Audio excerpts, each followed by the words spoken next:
बिहार से आए तमाम इमाम की गिरफ्तारी पर बवाल हो गया है और बवाल इसलिए क्योंकि इसमें एआईएम प्रमुख असदुद्दीन ओवैसी की एंट्री हो गई है।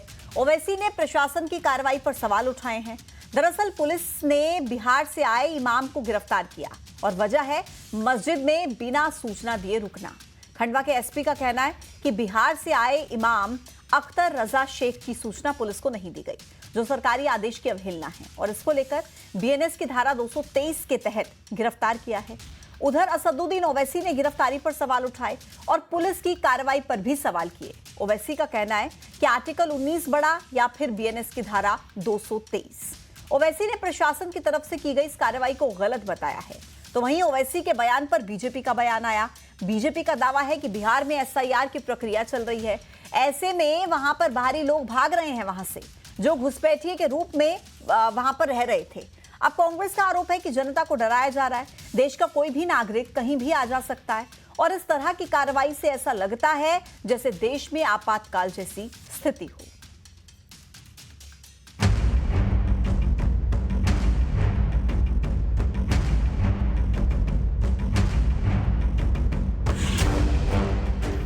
मस्जिद में रुके इमाम, छिड़ गया संग्राम।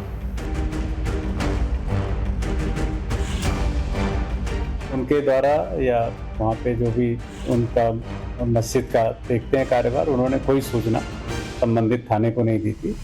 इसीलिए इसके उल्लंघन के लिए धारा 223 के तहत प्रकरण पुलिस ने पंजीबद्ध करके उनको गिरफ्तार भी किया। पुलिस का एक्शन, हैदराबाद तक टेंशन। खंडवा के एसपी साहब, ये फंडामेंटल राइट है। आर्टिकल 19 बीएनएस 223 पर 223 आर्टिकल 19 से बड़ा है, आर्टिकल 19 उससे बड़ा है। बोलो खंडवा के एसपी साहब, सिर्फ मुसलमान हैं तो आप केस बुक कर रहे हैं कि बाहर से कैसा आए। ओवैसी ने उठाए सवाल, गिरफ्तारी पर बवाल। तो हो सकता है उसमें से वो घुसपैठिए हों जो बिहार से खंडवा आए हों। तो मध्य प्रदेश सरकार बहुत इसके प्रति गंभीर है और ऐसे लोगों के खिलाफ हम सख्त कर रहे हैं। की कोशिश है कि जनता को डराया जाए और खंडवा की घटना यही बताती है कि कोई आएगा तो बताना पड़ेगा, थाने में इन्फॉर्म करना पड़ेगा। ये सब क्या है? ये देश सबका है, कोई भी कहीं भी आ जा सकता है जो देश का नागरिक है। बिहार से आए इमाम की गिरफ्तारी पर खंडवा से हैदराबाद तक टेंशन बढ़ गई है। टेंशन होना लाजमी है, सिर्फ इसलिए गिरफ्तार किया गया कि उनके आने की सूचना नहीं दी गई। जिले या प्रदेश में हर दिन कई लोग बाहर से आते हैं, रुकते हैं और चले जाते हैं। क्या हर आने वाले की सूचना पुलिस को मिलती है? क्यों मस्जिद के इमाम को गिरफ्तार किया गया है? आज इसी पर करेंगे महाडिबेट में चर्चा।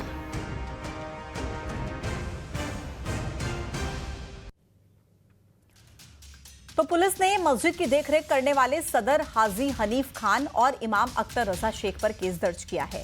अब सवाल यह आता है कि क्या खंडवा जिले में जितने लोग रोज आते हैं उनकी जानकारी पुलिस के पास होती है?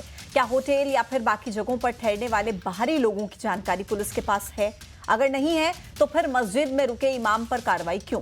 क्या कोई इनपुट पुलिस को मिला है जिसको लेकर यह कार्रवाई की गई हो? ऐसे सवाल हैं जो इस गिरफ्तारी से जुड़े हैं। आज इसी पर महाडिबेट में चर्चा होगी, लेकिन पहले नजर आज के 3 मुख्य सवालों पर। सवाल नंबर 1 कि पुलिस की कार्रवाई कितनी सही है। सवाल नंबर 2 कि क्या सभी बाहरी लोगों की जानकारी पुलिस के पास है? और सवाल नंबर 3 कि क्या मुस्लिम होने की वजह से कार्रवाई की गई है? आज इन्हीं सवालों के इर्द गिर्द महाडिबेट में हम चर्चा करेंगे। मेरे साथ खास मेहमानों का पैनल इस वक्त चर्चा में शामिल है। सतीश एलिया जी हैं, राजनीतिक विश्लेषक, हमारे साथ कनेक्ट हो गए हैं।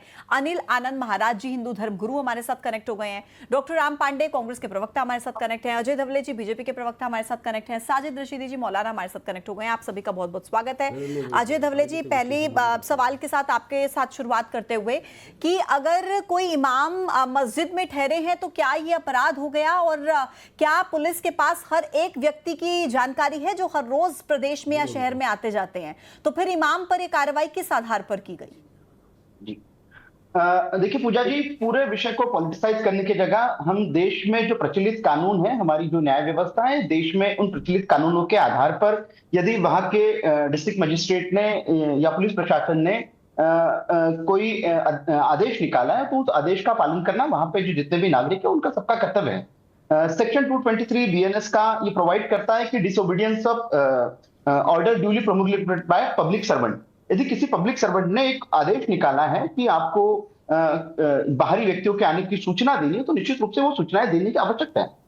खंडवा वैसे भी हम सभी जानते हैं, खंडवा वैसे भी सेंसिटिव जोन हमेशा से रहा है। वहां सिमी की गतिविधियां किस प्रकार से रही है, 1990 और 2000 के दशक में एक सिमी का मध्य प्रदेश का हेडक्वार्टर खंडवा होता था, और निश्चित रूप से वहां का पुलिस प्रशासन इस प्रकार की सख्ती हमेशा से बरतते आया है। तो जब वहां का स्थानीय प्रशासन इस प्रकार का एक कोई आदेश, जिसका आदेश इज इन फोर्स है, तो निश्चित रूप से ये सभी वहां के स्थानीय नागरिकों का काम है कि उनके यहाँ यदि कोई बाहरी व्यक्ति आया है, और मस्जिद टेक्निकली इसलिए भी सेंसिटिव जगह मानी जाती है कि हमने इसके पूर्व भी देखा है कि ऐसे बहुत सारे मोडस ऑपरेंडी मिले कि खंडवा की मस्जिदों से सिमी के इंस्ट्रक्शन पास हुए और उन इंस्ट्रक्शन के ऊपर किस प्रकार की एक्टिविटीज हुई है।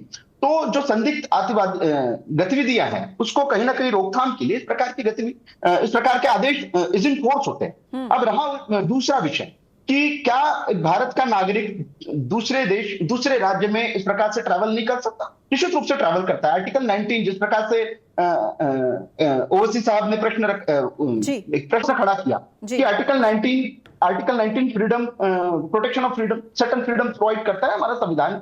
तो आर्टिकल 19 बड़ा है, संविधान की महत्ता अधिक है या बीएनएस 223 की महत्ता है? हाँ। तो ओवैसी जी खुद एक संविधान के जानकार हैं, अच्छे अधिवक्ता भी हैं। ओवैसी जी ये जानते हैं कि उसी आर्टिकल 19 में सर्टेन रीजनेबल रिस्ट्रिक्शन भी प्रोवाइड किए। भारत का संविधान प्रत्येक राज्य को यह अधिकार देता है कि जब आपको देश की इंटीग्रिटी, सॉवरेनिटी, स्टेट की सिक्योरिटी या पब्लिक ऑर्डर डिसमेंटलिंग की अगर ऐसी घटनाएं आपके समक्ष आती है, तो निश्चित रूप से आप रीजनेबल रिस्ट्रिक्शंस इंपोज कर सकते हैं। इसी रीजनेबल रिस्ट्रिक्शन का जो एक्सक्यूज है, निश्चित रूप से 223 वही एम्पावर्ड करता है। तो मुझे लगता है सिर्फ तुष्टिकरण की राजनीति को हमेशा से पोषण करने वाले लोग। मैं आपके पास फिर लौटती हूँ, डॉक्टर राम पांडे से कमेंट ले लेती हूँ। डॉक्टर राम पांडे बताइए, अगर त्योहारों के मद्देनजर, क्योंकि गणेश उत्सव भी चल रहा था और ईद का भी त्योहार था, अगर इसके मद्देनजर एक जिला कलेक्टर की तरफ से आदेश जारी कर दिया गया कि अगर कोई बाहर से व्यक्ति आता है तो आपको बस उसकी सूचना पुलिस थाने में देनी होगी, और वो सूचना नहीं दी गई और फिर कोई शिकायत पुलिस के पास जाती है, पुलिस कार्रवाई करती है, गिरफ्तार करती है, अब आगे की जांच चल रही है, तो इसमें आपत्ति क्या है? कोई आपत्ति नहीं है। बीजेपी का तो कहना है 400 सीटें से ज्यादा आ जाएंगी तो हम संविधान को बदल देंगे। तो उनका तो काम है संविधान को बदलना, संविधान की हत्या करना। और जिस तरह से एफआईआर की गई है उस हिसाब से तो आधे हिंदुस्तान पर एफआईआर हो जाएगी। हमारे विद्यार्थी दूसरे प्रदेशों में जाते हैं, मजदूर दूसरे प्रदेशों में जाते हैं, लोग नौकरी करने जाते हैं, धंधा करने जाते हैं। हमारे पंडित, पुजारी, महामंडलेश्वर, शंकराचार्य आए दिन पूजा पाठ करने, भागवत कथा पढ़ने, राम कथा पढ़ने के लिए इधर से उधर जाते हैं। तो कहीं कोई इस तरह से पुलिस को सूचना नहीं दी जाती है और ना कोई जरूरी समझी जाती है। यदि खंडवा में पुलिस को थोड़ा सा भी संशय था, डर था, कुछ था, तो इमाम साहब से बातचीत कर लेते, उनका बैकग्राउंड देख लेते। उनका तो बैकग्राउंड अच्छा है, बिहार में भी लोग उनको मानते हैं, बिहार में भी लोग उनको अच्छा मानते हैं। तो जैसे हमारे यहाँ पुजारी होते हैं वैसे वहाँ इमाम होते हैं। तो आप पुजारियों पर एफआईआर करोगे, और वहीं आप देखिए ये घटना 9 तारीख की है और बीजेपी आज इसको 6 दिन बाद उठा रही है। यदि एफआईआर का ही इतना शौक है तो 10 दिन पहले भिंड में कलेक्टर ने एफआईआर के लिए आवेदन दिया था। ओवैसी साहब ने मुद्दा उठाया ना सर कि बीएनएस की धारा 223 बनाम उन्होंने आर्टिकल 19 का मुद्दा यहां पर छेड़ दिया, और आपने एक सवाल उठाया कि ऐसे तो पता नहीं कितने लोगों पर एफआईआर दर्ज हो जाएगी। लेकिन खंडवा का केस इसलिए यहां पर थोड़ा सा अलग है क्योंकि जैसा कि अभी आप सुन रहे थे बीजेपी के प्रवक्ता को भी, वो भी कह रहे कि सेंसिटिव जोन के मद्देनजर ये कार्रवाई की गई थी, त्योहारों के मद्देनजर ये आदेश जारी किया गया था। अगर आदेश जारी है तो उसको तो मानना होगा ना डॉक्टर राम पांडे। देखिए, धीरेन्द्र शास्त्री कहते हैं कि सेंसिटिव जोन पूरा हिंदुस्तान है, भारत गृह युद्ध की ओर जा रहा है। ये इनके बीजेपी के विधायक है पन्ना लाल साग के, उन्होंने कहा कि भारत गृह युद्ध की ओर जा रहा है। तो गृह युद्ध की जाने का मतलब बीजेपी के लोग ही कह रहे हैं कि भारत गृह युद्ध की ओर जा रहा है, तो हर जगह सेंसिटिव है। और ओवैसी जी ने कल भी बहुत अच्छी बात उठाई थी कि जो 26 लोग मारे जा चुके हैं और जैसा क्रिकेट खिलवा रहे हैं, बताइए जैसा के पीछे पूरा हिंदुस्तान लगा रहा। और ठीक। जो पाकिस्तान आतंकवादी भेजता है, जैसा उस पाकिस्तान के साथ क्रिकेट खिला रहे हैं, ठीक है, और डॉक्टर इसका राम पांडे। असदुद्दीन ओवैसी ने विरोध किया था। ठीक है, मैं लौटती हूँ आपके पास। और अनिल आनंद महाराज जी हमारे साथ जुड़े हुए हैं, हिंदू धर्म गुरु हैं। अनिल आनंद जी बताइए, ऐसे तो एक सवाल जो उन्होंने उठाया अभी डॉक्टर राम पांडे ने कि भाई पुजारी भी तो जाते हैं ना, एक जगह से दूसरी जगह पर पूजा पाठ करने के लिए जाते हैं, भगवत कथा सुनाने के लिए जाते हैं। अगर इमाम एक मस्जिद में रुके हुए थे और कुछ भी ऐसा अभी तक मिला नहीं है कि कुछ ऐसा किया गया हो उनकी तरफ से, जांच हालांकि चल रही है, तो क्या दिक्कत है उसमें? कुछ आपत्ति है क्या ऐसे रुकने में? देखिए, खंडवा एक सेंसिटिव क्षेत्र बन चुका है। पहले भी उस वहाँ कई घटनाएं, और वहाँ सीरिया के और पता नहीं पाकिस्तान के कहाँ के झंडों को दिखाया जाता है। खंडवा ये एक मध्य प्रदेश में एक ऐसा शहर है जहाँ की ये इस्लामीकरण करके लोग वहाँ कभी पाकिस्तान का झंडा दिखाते हैं, कभी सीरिया का झंडा दिखाते हैं। मैं ये पूछता हूँ कि अगर इमाम साहब वहाँ बिहार से आ रहे थे और उनको यहाँ आना था, तो जानकारी देने में अगर प्रशासन ने कोई एडवाइजरी जारी करी है, गाइडलाइन बनाई है, तो किसी को दिक्कत क्या है? भाई हम भी अदर स्टेट जाते हैं और हम वहाँ यहाँ फैक्स करते हैं कि भैया हम इस स्टेट में यहाँ तक जा रहे हैं और इतने दिन रहेंगे। हमारे यहाँ जितने भी मठ मंदिर हैं, गौशालाएं हैं, हम लोग, हमारे जितने कर्मचारी हैं, सबका ID प्रूफ जो है उस क्षेत्रीय थाने में जमा होता है। अगर ना हो तो मैं आपको, हमारे मोबाइल में रिकॉर्ड है, मैं भी रिकॉर्ड करके बता देता हूँ। दूसरा यह है कि अगर प्रशासन ने कोई एडवाइजरी जारी करी, उसको पालन करने में क्या दिक्कत आ रही है? भाई ये तो भारत देश है ना, आपसे पालन ही करवाया जा रहा है। जी ठीक है, मौलाना साजिद रशीदी जी बताइए, क्या दिक्कत है अगर एक एडवाइजरी प्रशासन ने जारी की है? और ये सवाल तो देखिए साजिद रशीदी साहब उठेगा, क्योंकि एक एडवाइजरी जारी की गई थी कि आपको सिर्फ थाने में सूचना देनी है अगर कोई आकर रुक रहा है, और वो भी त्योहारों के मद्देनजर ये आदेश जारी हुआ था। तो इसमें कुछ आपत्ति थी क्या? अगर जानकारी दे देते तो क्या दिक्कत थी इसमें? देखिए, दो चीजें समझिए। मैं मानता हूं कलेक्टर ने एडवाइजरी जारी की जी, और सूचना नहीं दी गई, पुलिस को सूचना मिल गई, तो पुलिस आर्टिकल 19 के थ्रू ये कर सकती है कि उसकी जानकारी ले सकती है, ये आदमी कौन है, कहां से आया है, इसका बैकग्राउंड क्या है। गिरफ्तारी का अधिकार नहीं है, पुलिस को गिरफ्तारी का अधिकार नहीं है। ये जो गिरफ्तारी हुई है ये इनलीगल हुई है, ये लीगल नहीं है। नहीं, वो तो बता रहे हैं ना कि बीएनएस की धारा 223 के तहत की गई है, रूल्स तोड़ने के लिए। ये सब बिल्कुल एक एडवाइजरी जारी की है। अगर कलेक्टर ने, अगर उसमें सिर्फ सूचना देना ही तो जरूरी है ना कि भाई ये आदमी हमारे यहाँ आया है या हमने बुलाया है। अगर किसी वजह से नहीं दी जाती, अब देखिए मकान किराए पर देते हैं किसी को, पुलिस की तरफ से ये एडवाइजरी है कि आप उसका वेरिफिकेशन कराइए। बिल्कुल ठीक। अगर किसी वजह से वेरिफिकेशन नहीं होता है तो क्या मकान मालिक को गिरफ्तार कर लेंगे आप, या किराएदार को गिरफ्तार कर लेंगे? ऐसा तो नहीं होता। जब पूछताछ होती है भाई कब आया है, क्यों आया है, कैसे आया है, यही आर्टिकल 19 कहता है कि हर नागरिक को अधिकार है वो किसी भी प्रदेश में जाकर अपना व्यवसाय कर सकता है, रह सकता है, कारोबार कर सकता है, धर्म के काम कर सकता है। लेकिन रशीदी साहब, एक बात जो कही जा रही है, आपने सुना होगा मंत्री कैलाश विजयवर्गीय का भी बयान, वो कह रहे हैं कि भाई घुसपैठिए जो बिहार में रह रहे थे वो हो सकता है कहीं ना कहीं आ ना गए हो खंडवा में, तो उस एंगल से भी जांच हो रही है, वो भी एक शंका है।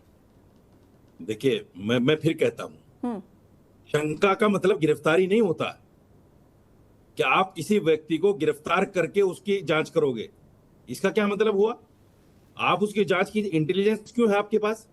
ये जो आपके पास एजेंसियां हैं, खुफिया एजेंसी जिसको कहते हैं, आईडी है, सीबीआई है, ईडी है, ये सारी जो एजेंसियां हैं देश के पास में, वो इसीलिए तो है कि खुफिया जानकारी लीजिए ये आदमी है कौन। ठीक। अगर उसका पता चल जाए कि हाँ ये आदमी घुसपैठिया है, रोहिंग्या है, बांग्लादेशी है, तो ठीक है गिरफ्तार कीजिए, हम भी उसके फेवर में नहीं है। ठीक है। एक आदमी जिसके बारे में आपको पता चल रहा है कि बिहार के फलां जगह का है, वहां के लोग गवाही दे रहे हैं ये हमारे यहाँ का है, आप गिरफ्तार कैसे कर सकते हैं? ठीक। कौन सा कानून बनता है? कोई कानून नहीं बनता। सतीश एलिया जी, ये सर जानबूझकर आपसे मुसलमानों समझेंगे कि को ये तो अब पकड़ने की बात। आर्टिकल 19 वर्सेस बीएनएस की धारा 223 का एक जो मुद्दा ओवैसी साहब ने उठा दिया, उधर कैलाश विजयवर्गीय जी ने ये कह दिया कि भाई बिहार में तो मतदाता सूची का पुनरीक्षण चल रहा है, घुसपैठिए रह रहे थे, वो हो सकता है खंडवा में ना आए हो। मतलब राजनीति से इतर इस पूरे मामले को किस तरीके से आप समझाएंगे सतीश जी? अगर एक जानकारी एडवाइजरी जारी की गई है तो फिर बताने में क्या दिक्कत थी, और नहीं बताया तो गिरफ्तारी को लेकर भी सवाल खड़े हो रहे हैं कि गिरफ्तार क्यों कर लिया? देखिए, इस पूरी बातचीत का केंद्र बिंदु है बीएनएस की धारा 223।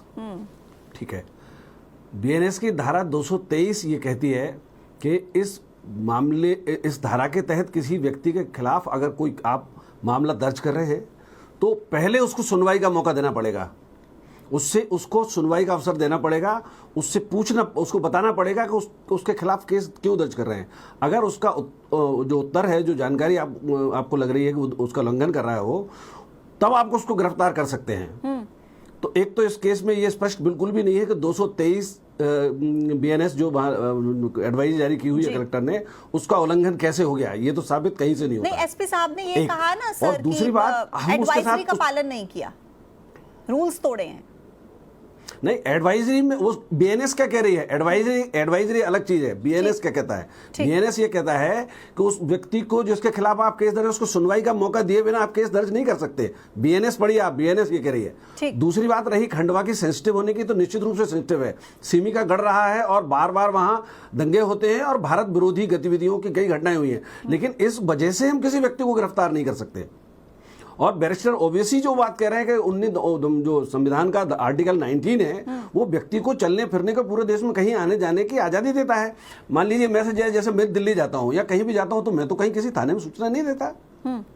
और महामंडलेश्वरी जी कह जरूर रहे हैं कि सारे जो पुजारी या भागवत कथा करने लोग जाते हैं, बड़े सेलिब्रिटी जो होते हैं, उनकी सूचना पुलिस को कानून व्यवस्था के लिए दी जाती होगी। यदि वो बेचारे जो मौलाना साहब हैं बहुत सामान्य व्यक्ति हैं, मस्जिद में जाकर रह रहे हैं, उनको कोई काम मिला, वो वहां काम कर रहे हैं, तो उनको ये कैसे पता कि थाने में सूचना देना, मैं आया हूं तो मुझे देना यह जरूरी थी सूचना।